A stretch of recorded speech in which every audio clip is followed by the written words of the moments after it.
Yo, what is up? My name is Lex, and you are now watching My Life is a Podcast. And if you think about it, alleys are just outdoor hallways at the end of the day. So.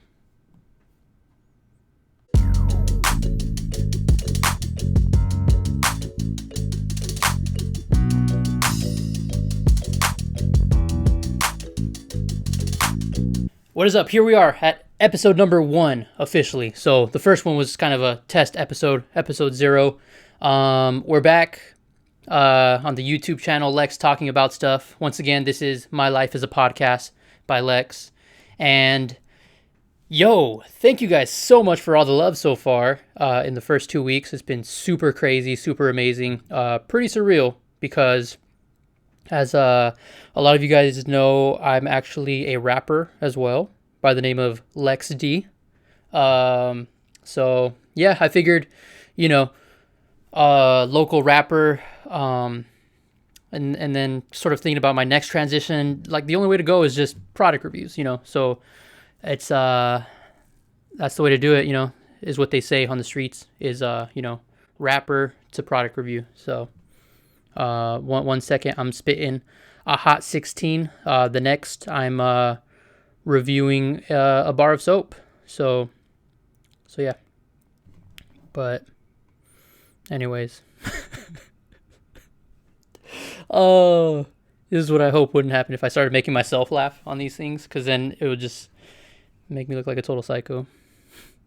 But yeah, so like I was saying, man, thank you guys so much for the love so far. I think the Nike Downshifter 10 video is like at 1,000 views, which is nuts, because the reason I brought up the whole rapping stuff is I think my most recent music video I'm super proud of, one of my favorite songs. I loved working with the videographer, Alex Reynoso. Does talented work. And I remember when I released the video, I was doing my best to like promote it and push it. And I was like, oh man, like, I was really happy about all the love, but then I was like, man, I think it only reached like 500 views, something like that. And yeah, as far as this podcast, I literally started it like 2 weeks ago, or I should say the YouTube channel, and the Nike video is already at 1,000 views, which is nuts. So yeah, thank you guys. Super dope. Also, something that I noticed after the first podcast, by the way. So I don't know if you guys have sort of heard your voice in a recording before, whether it be like a voicemail or a voice message played back to you of your voice that you've left. But yeah, that's kind of the experience that I had watching back my first solo podcast episode. And the easiest way to explain it is, once again, the whole, as far as my voice on a recording, I don't mind it. I rap, I make music, and I've heard my voice before. But that's kind of a little different, because when I'm talking and when I'm like rapping, yo, check it, it's like a little bit different, different cadences and stuff like that. Seeing myself do a solo podcast for 20 minutes straight was pretty excruciating, because I didn't realize, I know I mentioned it during the episode, but I did not realize how often I say like, but, and do all sorts of pauses. Like, I knew I paused a lot when I talked, like in real life, like in conversation, but I didn't realize how severe it was until I watched that one back. So, yeah, first of all, I just want to apologize. But no, yeah, I'm just kidding. I'm not apologizing. But yeah, that's so freaking crazy. Okay. And yeah. So let's just get right into it for today. Gosh. And it's funny because throughout these first like 5 minutes, I was so concentrating on not using like, but, and pausing as much. But now that I already got past that first topic, as I just said that word right now, I'm sure I'm going to relapse. I'm going to verbally relapse for the rest of the episode. That's probably what I should have called this episode, verbally relapse. Sounds like the sickest underground rapper track ever. Yeah, one topic that I kind of jotted down for this time was kind of based off of a conversation that my best friends and I had together, which was Will and Brian, sort of, and myself were kind of participating in this. It was sent in the group chat, and it was sort of this conversation of K through 12 history, like in the education system, and we were kind of, just amidst everything that's going on, all of the injustices that have been occurring. Will brought up the topic of K through 12 history and our experiences in it, and when it made me start to reflect through it, I was like, okay, us now as adults, we all kind of know that, hey, Christopher Columbus might not have been the best guy in the world, right? We all know that, like, hey, Native Americans were here first, as adults. So it's all kind of general knowledge at this point, I feel like. But maybe just depending on what side of, like, unfortunately, it sucks that everything has to go down to politics. But depending on what side of a political spectrum you're on, you might acknowledge it and just interpret it the way you feel, but which is absolutely stupid. You should sort of research and understand the severity of things that happen. But in general, we all kind of know what happened. And so when Will kind of posed this question to us, it made me think back to when I was in elementary school throughout the history classes. And I remember there would be students who would sort of like raise these questions to the history teachers, or the teachers when they were teaching history at the time, and sort of ask them like, well, hey, maybe questions like, weren't the Native Americans here first? Or like, oh, my older brother says that, like, these people weren't good people as far as like the founding fathers and stuff like that, or just general when like violence and shooting and like raping and pillaging, like all that crazy bad stuff that you kind of hear about later. And ironically enough, as we're talking about after K through 12 history, it just kind of brought me back to those classroom settings where I would hear those students bring it up to the teacher. And I remember too often these teachers would be kind of like dismissive of the students' questions, or almost make like the kid's older brother look like an idiot, like, oh no, that's not right at all, type of thing, and like, oh, this is correct. Or like, I've never heard a K through 12 history teacher or a teacher teaching history say like, oh yeah, that is what happened, but, or this and that. They're always just like, oh no, that's incorrect. This is our history books. It's in the history books. And it's pretty crazy that the K through 12 history programs or plans are like that. Because we, as kids, we should probably know, maybe not like the violent stuff, but we should know that, like Indians and pilgrims in all these plays that we had to do and performances and singing and stuff like that, they weren't necessarily the best of friends. You know what I mean? Because that's another thought that popped into my mind right now. Is I think I remember being in a elementary school play as like an Indian or pilgrim, and we were singing all these songs about like, oh yeah, we just sat down on Thanksgiving and had a peaceful meal and we all got along. And it's like, it's not really like that. There was a lot of bad stuff. But yeah, that conversation was eye-opening. There was a lot of points there, and just today too, as I was thinking about it, it made me think of when was the sort of the first time that I learned like the truth about history, like American history. And I remember it was kind of like my first history class in college, at the community college level. And they didn't even go like, okay, well, like there are those history teachers or teachers in general that are like, okay, well, everything you learned in K through 12 American history is wrong, right? There are those teachers, and I got to respect that. But I remember the way I learned it with my history teacher at the time. They were like, what did they say? Okay, they kind of presented it in a like it was like a little secret that we all already knew. They're like, okay, well, like the K through 12 history that we've all learned. You guys already know that's not right? Okay, cool. All right, well, moving on. And then I was like, wait, huh? And like, you kind of have to go back and like, oh wait, where we're taught for like 12, 13 years one thing, and then in college we all just kind of not even like touch on it sometimes, like most of the times we don't even touch on it. We're all just kind of like, oh, well, you guys kind of know it's not the full story or the truth, but anyways, moving on type of thing. I mean, obviously me personally, I've taken some specific history courses, one in particular, Native American history. Man, that class was intense. And shouts out to the professor. He was like one of the coolest professors ever. One of the most passionate professors ever, I should say, at Mount Sac. And he was awesome, man. It was just like an hour performance, just like the entire time. It was passionate. And you could tell it was truth, man. You could tell it was his story, and you could tell it was his truth, and that was a great class to see it from that perspective. But yeah, man, K through 12 history is crazy. Yeah, even if you don't want to include the violence or the horrible parts, I say teach it correctly. It's sort of like my kind of conclusion on that when I was thinking about it. But who knows? I'm sure, because I have friends who are teachers.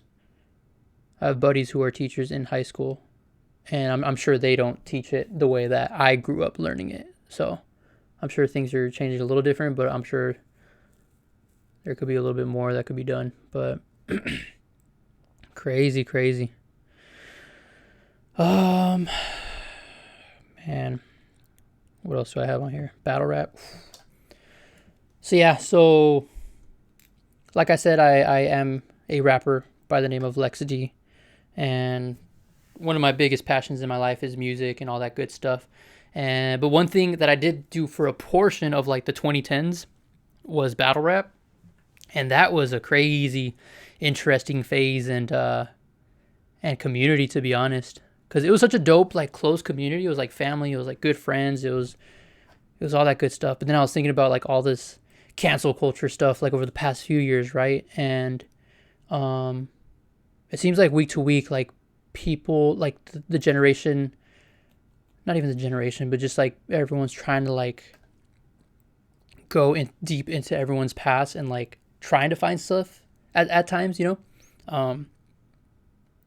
majority of the time, I'm sure what cancel culture was supposed to be starting off has done its job for sure, especially when you think of like the extreme cases like the Harvey Weinsteins and stuff like that.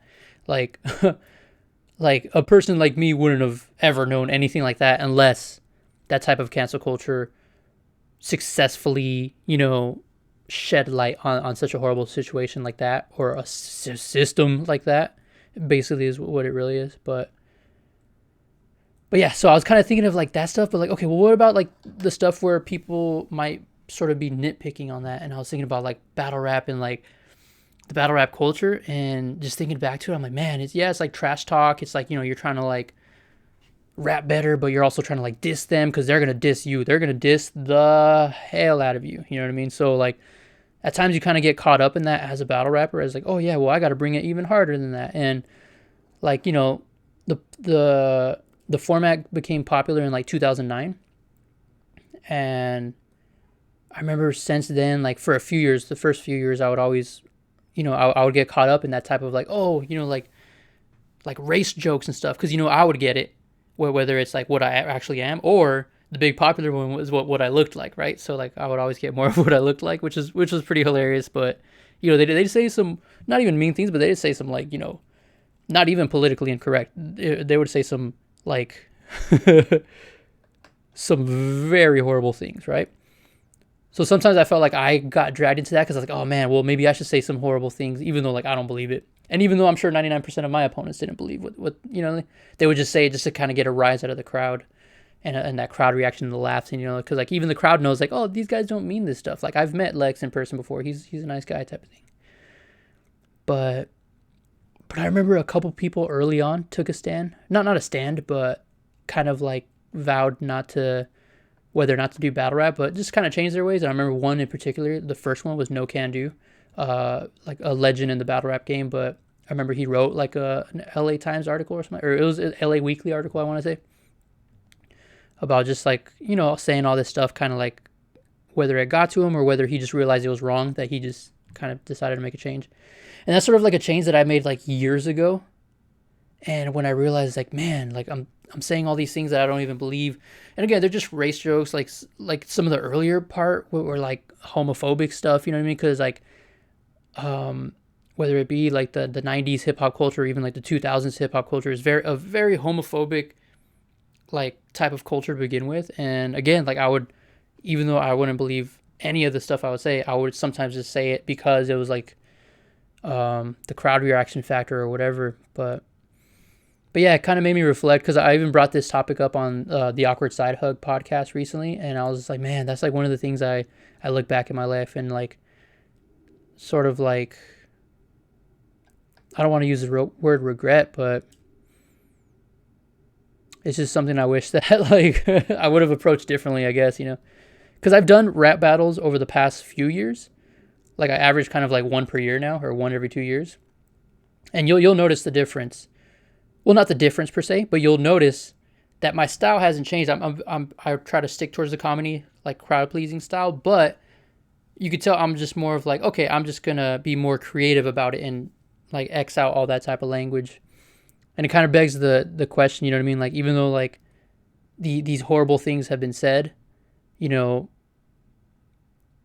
don't know. I guess this is my personal opinion. I might be biased just because I have all those types of rap battles from like 2009, 2010 with me saying like pretty bad things, but it makes you think that like there should be room for improvement, Like I always think back to the Kevin Hart Oscars or whatever, that he had to like step down because of a comment from like 8-10 years ago that he made that was like homophobic, and it was, but I feel like he was probably just trying to say that to be funny or whatever, and he doesn't like, you could tell he doesn't believe or doesn't like think like that normally, and he probably supports that cause, but yeah, you gotta think sometimes, amidst like a cancel culture like society, like there's got to be some room for improvement, you know what I mean? Like an opportunity to learn, because there's people today in 2020 who say all of the things that I've probably said or in my early battle rap run, and absolutely believe every type of harmful word today in 2020. And that's crazy. And that's how you could tell those were like two different types of people, One, me, who got caught up in like a battle rap culture that I was just trying to like be funny, and another, people who actually believe that type of crap like today. And I think that's the biggest difference or separation we should like kind of look at when judging these situations. But yeah, at the end of the day, I mean, obviously I feel bad about it looking back at it, because I know, and a lot of people know, like who really know me, that I absolutely don't believe any of the of those types of things that I said just for like to make things rhyme, sometimes. But it's all good. There's a way to do battle rap and be a good person, is sort of the conclusion to that. But yeah, so what else? I guess I got more. Whoa, what just happened? That was a jump cut, because I haven't got my micro SD card that holds a lot more memory, so it cut off after 20 minutes, and yeah. But anyways, Lex D tracks in public. This is hilarious to me because, okay, this is sort of like the rapper podcast episode, I guess. So like, hey, this is me as a rapper, because I noticed all of these topics today are more of like me as a rapper, or just stories about that and lessons. But one of my favorite things, and it's happened like a couple times, is okay, so when a song of mine plays, right, at like maybe like a hip hop show, like a local hip hop show, that's kind of like the time and place for it, right? And so you could be there vibing, you could be like, oh, this is dope, or if that's me, like, oh, hey, dope track, man, or like if you're not digging it, it's like, oh, I'm not digging it, whatever. It's the time and place for it. My favorite is when some of my best friends or just people who like my music or a song of mine, when they try to sort of like play this track and show their friends, like their friends or their family. And it's like obviously like not the time and place, but only I know that. And they're more just like, hey, this is my friend and he's a rapper. This is dope. Like, I like it, they'll like it. Not always the case. I remember one time it was like a party. Might have been like a Halloween party or something, but my friend was hosting and they're like, oh, let me pop on my friend Lex D on Spotify and check this out. This is his song. And like at our little table, I'm like, no, don't do it. Cause I'm like deep down inside, I'm just like, not the time or place. And so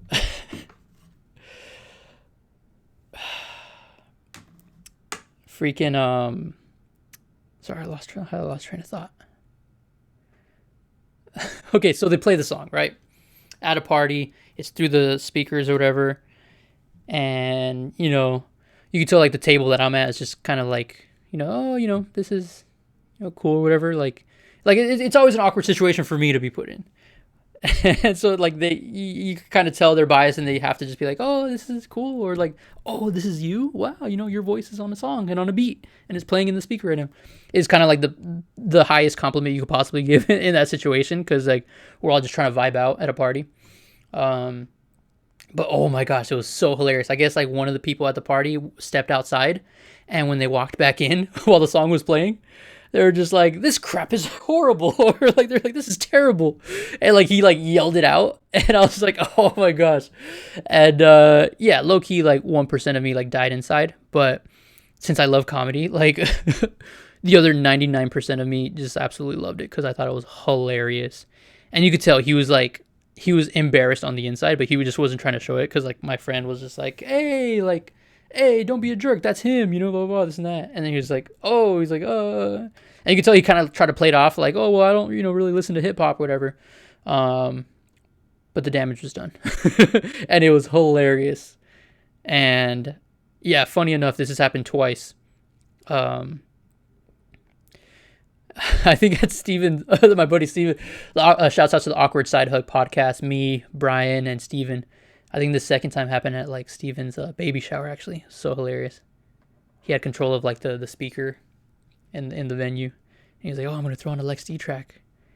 And then like his aunt or uncle he was like, hey, turn this off. This is horrible. And I'm just like, oh, man. And then that was the day I decided to get into product review. So I'm just kidding. Totally kidding. But I did take a year off for rep after that. So anyways. Also kidding. Yeah, dude, life's funny. Life's great though. I'm glad. Yeah, those situations were funny. What else? Last thing for today, I guess. Hopefully, by the next podcast episode, by the time that comes out, I could just kind of like record all the way through because I got the proper amount of gigabytes in my SD card, micro SD to be exact. So hopefully that happens. But man, I don't know why I was like, so I was getting these like YouTube black holes, so like when you're just bored, like I'm bored in my room and I just hop on YouTube and press like any video that looks interesting. And then from there, I just keep clicking on the recommendations until I realize 8 hours have passed and I basically worked like a work shift, but on YouTube and didn't get paid for it. I ended up getting to Chael Sonnen, former UFC fighter. I got to a video where it was sort of his post-fight press conference in his final fight, right? His retirement fight against Lyoto Machida. And it was kind of emotional and, because his last fight, this and that. But I forgot what the question was, but his answer to it was so freaking awesome that I decided to make it one of my 2 quotes on like this like daily list that I do on my notes on my phone, like a little checklist that I have to like of things I have to get done, and it's at the very top along with another one, and it was so awesome. Again, I kind of forget the context, but I remember Chael Sonnen, he said sort of like what's the secret or whatever, but his answer was like, go to practice every day, get 1 degree better. There are hundreds of reasons why not to try. Find that one that gets you in the car to go to practice. Was basically like vaguely like his quote, and I was just like, oh, that's so awesome and like motivating. So I put it on the top of my list. which that's some good inspiration because one of the things on my list today was shower. So I'll check that off right now. Now that I look at it, and I know that sounds bad. I can explain. But I mean, okay, because during the week, oh man, I'm already getting sleepy. I'm just gonna go to sleep after this. I look like a newborn baby, apparently, when I'm getting sleepy. That's probably not a recommended motion to do, according to the CDC. Crap. Uh-oh. Okay, anyways. What was I talking about? I was talking about, like, history class or something? Oh yeah, the shower thing. Okay, it's not that bad. Cause like during the week, when I'm super on point, I'll kind of have like a daily gym at home like workout schedule. So I know, by the time I get to my workout, during that day, obviously I shower after, right? So, but on Sundays, that's kind of like my break from both cardio and strength training. So on Sundays, I just have to put, it still sounds bad, huh? I guess. But on Sundays, yes, I put a list, like a bullet point, that says shower so I could like remember. No, that sounds bad too. I think it's just so I could reward myself for being lazy on a Sunday, for like taking rest or recovery. Because I also have like the word recovery as one of the lists that I have to check out on Sundays. So I guess that just means don't do any physical activity. Then I could check that one off. Yeah. So yeah, shouts out to Chael Sonnen. That was a dope quote on his part. Yeah, he also he also kind of titled something pretty interestingly in that interview. I guess like a media person asked Chael Sonnen, or like, oh, so are you going to end up going into politics or whatever? Like you said, you had some interest.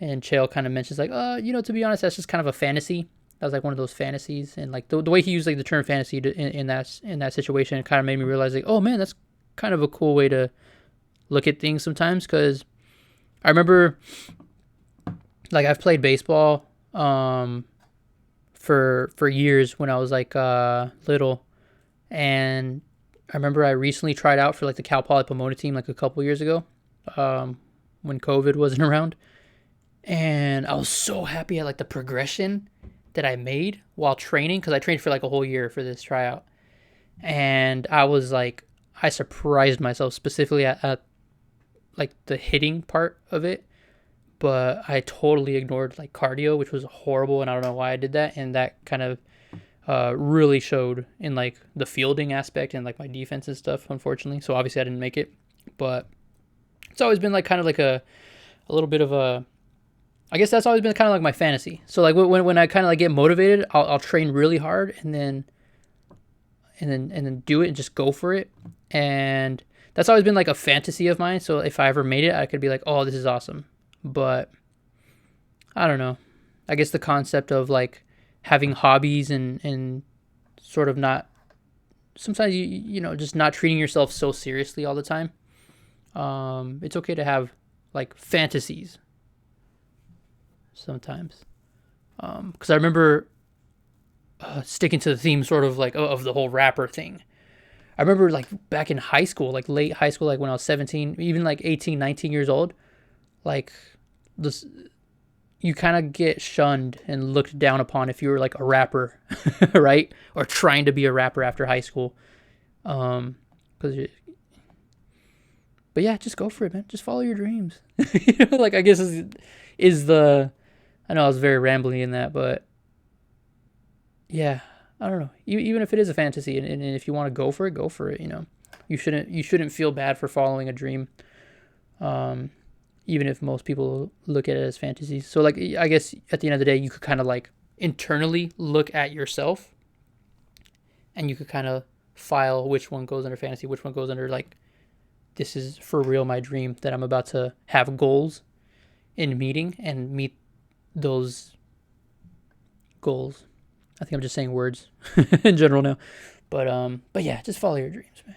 Don't care what anyone else has to say, because at the end of the day, they weren't the ones training an entire year, in the quiet for a baseball tryout that you probably barely didn't make, or at least that you surprised yourself at how much you improved and how close you were, even if you didn't get it. So yeah, just don't care about anyone else's opinion. You know what I mean? If you have a dream, if you have something you want to work for it, get it. Bow. I think that's a good place to end it. But yeah, that's about it for today for me. That was episode number 1 officially of My Life is a Podcast by Lex. That's me. Thank you guys so much for all the love and support. Barely 2 weeks into this new journey with this new channel of mine, and man, it's been an awesome 2 weeks already. Just kind of seeing like all of the love and support, and man, shouts out to Brazil first of all, because I was clicking into those analytics of the Nike Downshifter 10 video, and like literally half of those 1,000 views are from like Brazil, and so man, that's dope. Shouts out to them, and shouts out to you guys, of course, as I always say. But yeah, that's about it for today. Hold on, okay. So, okay, so just like to kind of explain what I keep doing throughout these episodes, like if you see me kind of go like, oh, like looking over here, is because okay, so shouts out to this new camera that I have. I absolutely love it. It's the, if you guys are ever curious of what I'm using, it's called Samsung NX2000. And I freaking love it, right? But it does seem like it's more of a great camera quality for video for beginners, because there aren't like I'm starting to research and find out there aren't like all of these add-on capabilities that you would normally see in like a Canon or a like Sony or any of these like top brands. I'm not saying that Samsung's not a top brand, but, and again, I really love this camera, but I'm all like doubling down like I'm about to hurt my camera's feelings. But yeah, so one of the things about this one is that unfortunately you can't like put on a monitor, so like that I could see what the so basically every time I record any video, like I'm just kind of guessing like, oh, hope it's recording. So kind of like my way around it is I literally just got like a little mirror. Actually, this is a mirror I got when I moved out with Brian to the apartments back in 2015. But point is, I have this and I kind of just like reach behind so I could like see the video and the recording symbol on my mirror. So that's kind of what I'm doing there. Hashtag transparency. Yeah. So what was the next topic? I was going to close out the episode for the 4th time. Yeah, man. Thank you guys for the support for the 4th time. This has been episode number 1. Be on the lookout for the next episodes, for the next product review episodes. I'm going to try to start incorporating one by one, maybe some of the new ideas that I've had in mind for this YouTube channel in general as well. So I'm just excited for this whole process and just how everything's been unfolding so far. And I'm super happy and excited, and I'm super thankful for you guys for sure for even just clicking and listening, So you guys are the best for that. And yeah, other than that, since I've talked so much about like my rapping stuff, on social media, I also have a rapper page and all that good stuff, and even on YouTube. So it's basically LexD909 on basically everything: Instagram, Twitter, YouTube as well, where you can find my my music videos that I have out so far. So go ahead and check out that, along with my other final project that I help work on with my best friends Brian and Steven. It's called The Awkward Side Hug. Once again, you can find that on Instagram and YouTube as well. Go check that out for more content. And yeah, I'll see you guys on the next one then, episode 1. Thank you guys for joining in on my stream of consciousness / monthly therapy session. But yeah, that's about it. All right. Thank you guys. Peace.